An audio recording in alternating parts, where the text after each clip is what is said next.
தமிழுக்கு செம்மொழி அந்தஸ்து கொடுத்தவர்கள் யாரு? இல்லை ஏஐலே கேட்டுருவோம், நான் போய் சொல்கிறேன்னு நினச்சிக்கூடாது. 2004 நான் கேட்குறேன். கேளுங்க. தமிழ்நாட்டுக்கு செம்மொழி அந்தஸ்து கொடுத்தது யார்?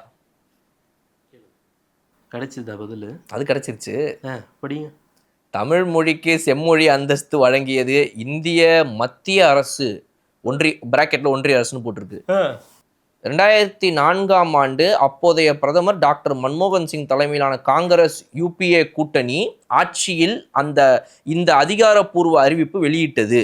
இதன் பின்னணியில் உள்ள தகவல்கள் முன்னாள் முதல்வர் வந்துருச்சு. அவர் பேர் வந்துருச்சு. முன்னாள் முதல்வர் மு கருணாநிதி தமிழ்நாட்டின் அப்போதைய முதலமைச்சராக இருந்த இவர் மத்தியில் இருந்த கூட்டணி அரசுக்கு தொடர் அழுத்தமும் அதற்கான வரலாற்று ஆதாரங்களையும் வழங்கி இச்சாதனையை சாத்தியமாக்கினார். லிங்குவிஸ்டிக் எக்ஸ்பர்ட்ஸ் கமிட்டி அப்படின்னு ஒரு கமிட்டி 2004 நவம்பரில் ஸ்டார்ட் பண்ணுறாங்க. 2004 ஆகஸ்ட்ல அந்த கமிட்டியை பார்லிமெண்ட்ல உருவாக்குறாங்க.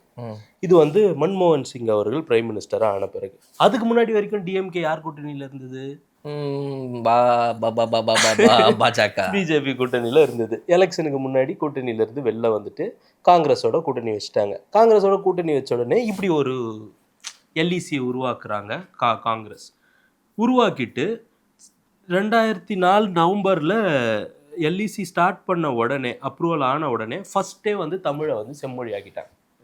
அதுக்கு சில கிரைட்டீரியாலாம் போட்டாங்க. இந்த மொழி 2000 வருஷம் பழமையாக இருக்கணும். இதில் உலக பொதுவான கருத்துக்கள் இந்த மொழிகளில் இருக்கணும். எப்படி 2000 வருஷம் பழமையாக இருக்கணும், உலகத்துக்கே பொதுவான கருத்துக்கள் இருக்கணும், மொழிக்கு எழுத்து வடிவம் பல வருஷங்களாக இருக்கணும், அதாவது 2000 வருஷமாக இருக்கணும், இலக்கியங்கள்லாம் இருக்கணும் அப்படின்னு ஒரு எல்லாம் கிரைட்டீரியா போட்டு, அந்த கிரைட்டீரியாவில் யார் ஃபிட்டாரா?